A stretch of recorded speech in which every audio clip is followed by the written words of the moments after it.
توی این ویدیو میخوایم در رابطه با یکی از اساسی ترین و پایه‌ای ترین آموزش هایی که باید با سگ توی هر دوره آموزشی که بخوایم شروع بکنیم کار رو باهاش صحبت بکنم به نام انگیجمنت. انگیجمنت یعنی چی؟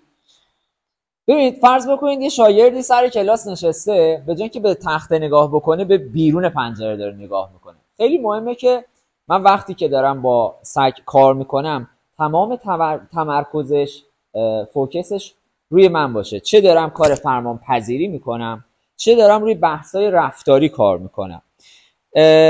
برای این که من بتونم یک انگیجمنت خوبی رو با سگم ایجاد بکنم، شروع بکنم، از خوراکی استفاده میکنم، از تشویقی و اون خوراکی که توی روز بهش میدم.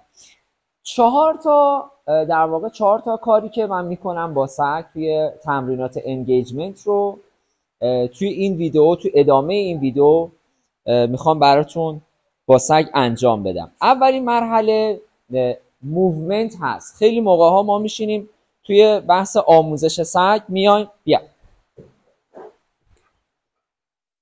مثلا خیلی ایستا یه جا وایسادم، مثلا سگ نیست، حالا همین سگی که تمرکزش رو من نیست، اگه من به حرکت در بیام به این شکل میاد سمتم، پس از حرکت بدنم استفاده میکنم کجا. و این یه قانونه برای اینکه سگ من بخواد روم فوکس بکنه توی تمریناتم، از اینکه ازش دور بشم زیاد استفاده میکنم کجا. این باعث میشه که سگ به سمت من بیاد. این یه قانونه که من هر وقت به سمت سگم حرکت کنم اون فرار میکنه، وقتی من ازش دور بشم اون به سمت من میاد کجا. خاطر همینه من همیشه خیلی تاکید دارم که با سگا دنبال بازی نکنید، چون دقیقاً آموزش رو توی این لول خراب میکنه و باعث میشه که اون انگیجمنت به وجود نیاد و خیلی موقع ها رابطه من با سگم در حد یک همبازی تنزل پیدا بکنه. پس اولین قدم اون حرکت بدن من هست.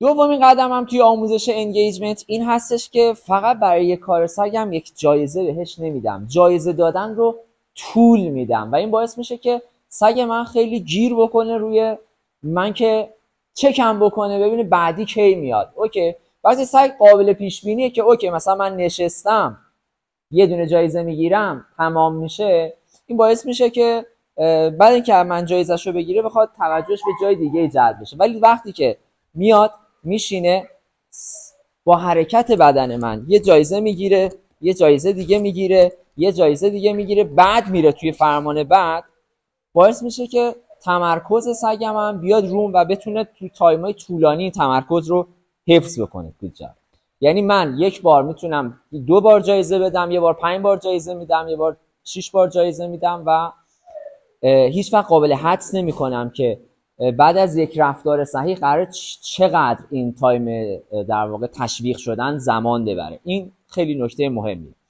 و سومی این هستش که من از چه تشویقی استفاده میکنم. اگه من بخوام الان دارم از غذای خشک استفاده میکنم، اگه بخوام تمرکز سگم خیلی روم بیشتر باشه، خب از گردن مرغ استفاده میکنم، از سینه مرغ استفاده میکنم. پس ارزش تشویقی، اون ارزشی که برای اون داره، برای سگ داره، خیلی مهمه. زمانهایی که من میخوام فوکس سگم بالا بشه، به خصوص توی شرایط پرمحرک، از تشویقی ارزش غذایی بالاتری استفاده میکنم.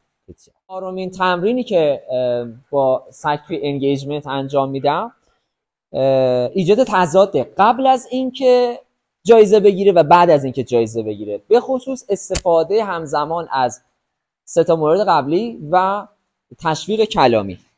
به این شکل بشین، سلام بشین، بچرخ، یس این باعث میشه که برای سگ خیلی خوشایندتر باشه و تقویت بیشتری روی رفتار انجام بده. به صورت کلی همیشه اولین قدم من برای آموزش سگ ایجاد یک انگیجمنت قوی، یک ارتباط آموزشی قوی بر اساس توجه زیاد سگ روی خودم، روی من مربی یا روی شما سرپرست شروع میشه. این آموزش انگیجمنت بود، اولین آموزش بلند ما تو یوتیوب. امیدوارم که ازش استفاده بکنید و اگر با سگتون این تمرینات رو دارید انجام میدید میتونید تو اینستاگرام برام بفرستید تا من فیلم ها رو ببینم و بازخورد بدم بهتون.